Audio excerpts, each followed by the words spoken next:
میری عمر 32 سال ہے اور میں کراچی کے ایک پرانے محلے میں اپنے شوہر اور 2 بچوں کے ساتھ رہتی ہوں۔ میری زندگی بظاہر ایک عام سی عورت کی زندگی لگتی ہے، لیکن حقیقت میں میرے دل کے اندر ایک ایسا خلا ہے جسے الفاظ میں بیان کرنا آسان نہیں۔ میں نے شیشے میں اپنے آپ کو جب بھی دیکھا ہے تو مجھے لگا کہ قدرت نے مجھ پر بڑا کرم کیا ہے۔ میرا صاف رنگ، درمیانہ قد اور چہرہ کسی حد تک پرکشش ہے۔ گلی کے مردوں کی نظریں اکثر مجھ پر رک جاتی ہیں، لیکن میں ہمیشہ اپنی نگاہیں جھکا لیتی ہوں۔ میرا شوہر یاسر جب ہم شادی کے ابتدائی دنوں میں تھے تو کچھ محنت کرتا تھا، کبھی مزدوری، کبھی دکان پر چھوٹا موٹا کام، لیکن وقت کے ساتھ ساتھ وہ بگڑتا چلا گیا۔ پہلے سگریٹ، پھر نشہ کرنے لگا، پھر دوستوں کے ساتھ آوارہ گردی کرتا۔ آہستہ آہستہ اس کا سارا دھیان نشے اور باہر کے چکروں میں لگنے لگا۔ میں اکثر سوچتی ہوں کہ میرے نصیب میں یہی لکھا تھا، ایک عورت کو سب سے زیادہ اپنے شوہر کی توجہ چاہیے ہوتی ہے، لیکن مجھے تو جیسے وہ حق بھی نصیب نہیں ہوا تھا۔ ہمارے 2 بچے ہیں، ایک بیٹا 7 سال کا اور ایک بیٹی 5 سال کی۔ ان معصوم بچوں کی خاطر میں سب کچھ برداشت کرتی رہی، دن رات محنت کر کے گھر کو سنبھالتی رہی، لوگوں کے کپڑے سلائی کرتی، کبھی محلے میں بچوں کو قرآن پڑھاتی تاکہ تھوڑا بہت خرچ نکل آئے۔ لیکن گھر کے کرائے کا بوجھ میرے کندھوں پر ایک پہاڑ کی طرح چڑھ رہا تھا۔ ہم جس گھر میں رہتے تھے وہ ایک چھوٹا سا گھر تھا۔ اس کا مالک 50 سال کی عمر کا آدمی تھا، درمیانہ قد، تھوڑا سا پیٹ نکلا ہوا، لیکن صاف ستھرے اور رکھ رکھاؤ والا آدمی تھا۔ اس کی بیوی کا انتقال ہو چکا تھا اور بچے شادی شدہ تھے۔ وہ اوپر والی منزل میں رہتا تھا اور نیچے والے حصے میں ہم لوگ کرائے پر رہ رہے تھے۔ شروع کے دنوں میں ہم وقت پر کرایہ دیتے رہے، لیکن جیسے جیسے میرے شوہر کی حالت خراب ہونے لگی، پیسوں کا انتظام مشکل سے مشکل ہوتا چلا گیا۔ کئی مہینے ہم نے آدھا کرایہ دیا تھا۔ مالک مکان شروع سے سخت غصہ کرتا تھا، مجھے دھمکی دیتا، کہتا کہ بی بی کرایہ وقت پر دیا کرو ورنہ آپ کو گھر چھوڑنا پڑے گا۔ میں ہاتھ جوڑ کر کہتی، بھائی بچوں کا خیال کریں، بس 1 مہینہ اور دے دیں، میں انتظام کر لوں گی۔ لیکن پھر ایک دن صورتحال بالکل بدل گئی۔ ایک دن میں نے مالک مکان کو بلا کر کہا کہ ابھی میرے پاس کرائے کے پیسے نہیں، کچھ دن کی مہلت دے دیں۔ وہ میرے صحن میں آیا، میں نے بچوں کو کمرے میں بھیج دیا۔ وہ کرسی پر بیٹھا اور مجھے غور سے دیکھنے لگا۔ اس کی نظریں ایسے لگ رہی تھیں کہ جیسے وہ میرے وجود کو پڑھ رہا تھا۔ میں گھبرا گئی۔ وہ آہستہ سے کہنے لگا، بی بی آپ ہر بار وعدہ کرتی ہیں لیکن پیسے پورے نہیں آتے۔ میں بھی انسان ہوں، ہر بار دھوکہ کھانے کے لیے تیار نہیں ہو سکتا۔ میں نے نظریں جھکا کر کہا، میں بہت شرمندہ ہوں بھائی، لیکن میرا شوہر کوئی کام نہیں کرتا۔ آپ جانتے ہیں حالات کیسے ہیں، بچوں کی خاطر تھوڑا سا رحم کر دیں۔ مالک مکان نے ہلکی مسکراہٹ دی۔ وہ کرسی سے تھوڑا آگے جھک کر کہنے لگا، دیکھیں میں آپ کو گھر سے نکالنا نہیں چاہتا، لیکن آپ بھی میری بات کو سمجھیں کہ کرایہ معاف کرنا کوئی معمولی بات نہیں ہے۔ اس کی بات سن کر میرا دل تیز تیز دھڑکنے لگا۔ اس کی آنکھوں میں ایک عجیب چمک آئی تھی۔ مالک مکان نے دھیرے سے کہا، اگر آپ چاہیں تو ہم ایک دوسرے کے دوست بن سکتے ہیں، آپ کی مشکل آسان ہو جائے گی اور مجھے بھی کچھ سہارا مل جائے گا۔ مالک مکان کے یہ الفاظ میرے کانوں میں بجلی کی طرح گونج رہے تھے۔ میں نے فوراً انکار کر دیا۔ میں نے کہا، نہیں بھائی، آپ کیسی باتیں کر رہے ہیں، میں شادی شدہ عورت ہوں۔ مالک مکان نے ٹھنڈی سانس لی، پھر کہنے لگا، شادی شدہ بی بی شادی کہاں ہے؟ شوہر آپ کو چھوڑ کر اپنی دنیا میں ہے، آپ اکیلی ہیں اور میں بھی اکیلا ہوں۔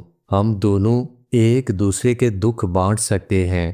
میں وعدہ کرتا ہوں آپ کو کبھی تکلیف نہیں دوں گا، اور کرائے کی فکر چھوڑ دیں۔ میں مالک مکان کی بات سن کر خاموش ہو گئی۔ اندر سے میرا دل کانپ رہا تھا۔ ایک طرف عزت تھی، دوسری طرف مجبوری تھی۔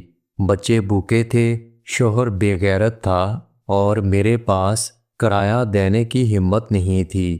خیر، اگلے دن مالک مکان نے دوبارہ بات چھیڑی۔ میں نے پھر بات کو ٹالنے کی کوشش کی، لیکن دل کے اندر کہیں نہ کہیں ایک کمزوری جاگ رہی تھی۔ انسان جب مسلسل نظر انداز ہو رہا ہو، تنہا ہو، تو کوئی بھی نرم بات اسے اندر سے ہلا دیتی ہے۔ کچھ دنوں کے بعد میری ہمت جواب دے گئی۔ میں نے سوچا کہ اگر میں انکار کرتی رہی تو مالک مکان ہاتھ سے چلا جائے گا اور بچے بھی خوار ہوں گے۔ مالک مکان نے وعدہ کیا تھا کہ وہ راز رکھے گا اور کرایہ معاف کر دے گا، اور یوں میری زندگی کا ایک نیا باب کھلنے جا رہا تھا۔ اس دن کے بعد میرے دل میں عجیب سا طوفان برپا ہونے لگا۔ میں نے رات بھر کروٹ بدل بدل کر گزار دی۔ ایک طرف میرے ضمیر کی آواز تھی جو مجھے ڈانٹ رہا تھا کہ یہ سب غلط ہے، اور دوسری طرف بچوں کا چہرہ آنکھوں کے سامنے تھا۔ میرے شوہر کو جیسے میری یا گھر کی کوئی فکر نہیں تھی۔ اگلی صبح مالک مکان صحن میں آیا۔ میں اس وقت کپڑے دھو رہی تھی۔ وہ میرے قریب آ کر کھڑا ہوا۔ اس کی نظریں پھر وہی بات کہہ رہی تھیں جس بات کو وہ الفاظ میں کہہ چکا تھا۔ میں نے دل مضبوط کیا اور ہلکی آواز میں کہا، ٹھیک ہے بھائی، لیکن آپ میرے ساتھ وعدہ کریں کہ سب کچھ عزت کے ساتھ ہوگا۔ مالک مکان نے اطمینان کا سانس لیا اور پھر نرمی سے بولا، بی بی، میں وعدہ کرتا ہوں آپ کو کبھی شرمندہ نہیں ہونے دوں گا۔ بس آپ میرا ساتھ دیں، باقی سب میں سنبھال لوں گا۔ اس دن کے بعد میرا اور اس کا رشتہ کچھ بدل گیا۔ وہ اکثر نیچے آ کر میرے ساتھ بیٹھ جاتا، کبھی چائے پیتا، کبھی کوئی بات کرتا۔ پہلے تو مجھے شرم آتی، لیکن آہستہ آہستہ میں نے محسوس کیا کہ اس کی موجودگی مجھے عجیب سا سکون دے رہی تھی۔ میرے دل کے اندر جو خلا تھا وہ خلا بھرنے لگا۔ ایک دن دوپہر کو بچے سو رہے تھے۔ مالک مکان آیا، کہنے لگا، میں آپ کے لیے کچھ لایا ہوں۔ انہوں نے ایک پیکٹ کھولا۔ اس پیکٹ میں بہت اچھے کپڑے تھے۔ میں نے حیران ہو کر پوچھا، بھائی یہ سب کیا ہے؟ وہ مسکرا کر کہنے لگے، آپ پر یہ کپڑے بہت اچھے لگیں گے۔ میں چاہتا ہوں آپ ہمیشہ خوش رہیں۔ میں نے کپڑے لینے سے انکار کر دیا، لیکن انہوں نے ضد کر کے میرے ہاتھ میں پیکٹ تھما دیا۔ میرا دل زور زور سے دھڑک رہا تھا۔ کسی غیر مرد کا اس طرح خیال رکھنا بہت عجیب لگ رہا تھا، لیکن دل کو اچھا بھی لگ رہا تھا۔ اسی شام میں نے وہ کپڑے پہنے۔ جب میں آئینے کے سامنے کھڑی ہوئی تو خود کو پہچان نہیں سکی، جیسے برسوں کے بعد اپنی اصل صورت دیکھی ہو۔ میرا حسن جیسے سویا ہوا تھا اور کسی نے اسے جگا دیا تھا۔ اگلے دن وہ دوبارہ آئے۔ میں چپ چاپ بیٹھی رہی۔ انہوں نے قریب آ کر کہا، بی بی، آپ کو پتہ ہے آپ کی آنکھوں میں بہت کشش ہے۔ جب آپ مجھے دیکھتی ہیں تو مجھے لگتا ہے جیسے وقت رک چکا ہے۔ میں نے شرما کر اپنی نظریں جھکا لیں۔ دل میں ایک عجیب سی لہر دوڑ گئی۔ برسوں بعد کسی نے میری تعریف کی تھی۔ شوہر تو مجھے دیکھتا نہیں تھا۔ دن ایسے ہی گزرتے چلے گئے۔ ہمارا تعلق دوستی سے آگے بڑھنے لگا۔ وہ کبھی میرا ہاتھ پکڑ لیتا، کبھی باتوں میں میری تعریف کر کے مجھے مسکرانے پر مجبور کر دیتا۔ میرے اندر ایک ایسی عورت جاگ چکی تھی جو برسوں سے نظر انداز ہو رہی تھی۔ ایک شام جب اندھیرا چھا رہا تھا، بچے کھیلنے کے لیے باہر گئے ہوئے تھے، وہ اندر آیا۔ میں کچن میں کھڑی دال پکا رہی تھی۔ وہ آہستہ سے میرے قریب آیا۔ اس کے قدموں کی آہٹ سے میرا دل دھڑکنے لگا۔ اس نے میرے کان میں سرگوشی کی، کہنے لگا، آپ اکیلی بہت دنوں سے برداشت کر رہی ہیں، اپنے آپ کو کیوں اذیت دے رہی ہیں؟ میں چپ چاپ کھڑی رہی۔ انہوں نے میرا ہاتھ تھام لیا۔ میرا جسم کانپ رہا تھا، لیکن دل میں عجیب سا سکون تھا۔ اسی لمحے مجھے لگا کہ شاید میں دل سے ہار بیٹھی ہوں، لیکن حقیقت یہ تھی کہ میں جیت چکی تھی۔ جیت اس خالی پن پر جو مجھے اندر سے کھا رہا تھا۔ مالک مکان نے میرا سر اپنے کندھے پر رکھ دیا۔ میں خاموش رہی، بس دل کی دھڑکن سننے لگی۔ وہ لمحہ میرے لیے عجیب تھا، گناہ کا احساس بھی تھا، لیکن ساتھ دل کو ایک سکون بھی مل رہا تھا۔ آہستہ آہستہ یہ ملاقات بڑھتی چلی گئی۔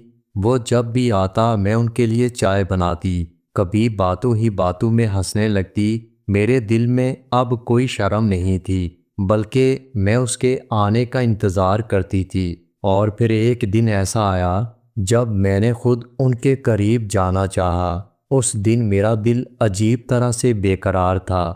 مجھے لگا کہ جیسے سب کچھ بدل چکا ہے۔ کچھ دیر کے بعد مالک مکان نیچے آیا۔ اس نے مجھے دیکھا تو حیران ہو کر پوچھنے لگا، آج آپ میرا انتظار کر رہی ہیں؟ میں نے نظریں جھکا لیں، لیکن اپنی مسکراہٹ کو چھپا نہ پائی۔ اس نے قریب آ کر کہا، آپ کی یہ خاموشی سب کچھ کہہ رہی ہے۔ میں نے اس کی بات کا کوئی جواب نہ دیا۔ میں چپ چاپ کچن کی طرف جانے لگی۔ وہ میرے پیچھے آیا۔ میں نے چائے کے برتن نکالے تو اس نے ہاتھ تھام لیا۔ میرا دل کانپ اٹھا، لیکن میں نے ہاتھ کھینچا نہیں تھا۔ وہ لمحہ جیسے ہم دونوں کے لیے فیصلہ کن تھا۔ اس نے دھیرے سے کہا، اپنے آپ کو مت روکیں، آپ کا دل بھی یہی چاہتا ہے اور میرا دل بھی۔ میں نے اس کی بات سن کر اپنی آنکھیں بند کر لیں، جیسے برسوں کی پیاس ایک لمحے میں جاگ گئی تھی۔ شوہر کی بے رخی نے مجھے اندر سے خالی کر دیا تھا۔ مالک مکان کی قربت اس خلا کو بھر رہی تھی۔ اس دن میں نے پہلی بار اپنے دل کی دیواروں کو گرا دیا۔ میں نے خود کو ان کے حوالے کر دیا تھا۔ الفاظ کی ضرورت نہیں تھی، بس آنکھوں کی خاموش زبان کافی تھی۔ وہ لمحے اتنے تیز تھے کہ میں سب کچھ بھول گئی۔ باہر کی دنیا کیا کہے گی، عزت کیا ہوتی ہے، کچھ بھی یاد نہیں تھا۔ صرف ایک عورت اور ایک مرد کی خواہش باقی رہ گئی تھی۔ جب جذبات ٹھنڈے ہوئے تو میں نے اپنی سانسوں کی تیزی کو محسوس کیا۔ مالک مکان میرے قریب بیٹھا تھا، میرا ہاتھ تھامے ہوئے تھا۔ اس کی آنکھوں میں عجیب سکون تھا۔ کہنے لگا، آپ جانتی ہیں، آپ نے میری زندگی کو بدل دیا۔ میں نے آہستہ سے کہا، نہیں بھائی، اصل میں آپ نے مجھے زندہ کیا۔ میں تو برسوں سے صرف سانس لے رہی تھی۔ ہم دونوں کافی دیر چپ بیٹھے رہے۔ اس دن کے بعد ہماری ایسی ملاقاتوں کا سلسلہ اور بھی بڑھ چکا تھا۔ اب یہ صرف کرایہ معاف کروانے کی بات نہیں تھی، یہ ایک رشتہ بن چکا تھا، ایک ایسا تعلق جو چاہت اور خفیہ لذت سے جڑا ہوا تھا۔ وہ جب آتا میرا دل جیسے بہار کی طرح کھل اٹھتا۔ میں اس کے لیے خاص کھانے پکاتی، کبھی نئے کپڑے پہنتی، کبھی ہلکا سا سنگار کر لیتی۔ ایک دن وہ کہنے لگا، میں چاہتا ہوں آپ ہمیشہ میرے ساتھ رہیں۔ میں نے دھیرے سے جواب دیا، بھائی میری زندگی بچوں کی ہے، میں ان کے بغیر کچھ بھی نہیں سوچ سکتی، لیکن آپ نے مجھے جو سکون دیا وہ شاید مجھے کبھی کہیں اور سے نہیں مل سکتا۔ میری بات سن کر وہ مسکرانے لگا، کہنے لگا، میں سمجھتا ہوں، اور یہی کافی ہے کہ آپ میرے ساتھ ہیں، چاہے راز کی صورت میں صحیح۔ ان کی باتوں نے میرے دل کو مضبوط کر دیا تھا۔ اب مجھے اپنی تنہائی کا خوف نہیں تھا۔ میں جانتی تھی اگر شوہر مجھے نظر انداز کرتا ہے تو مالک مکان میرے وجود کو مانتے ہیں، میرے جذبات کو سمجھتے ہیں۔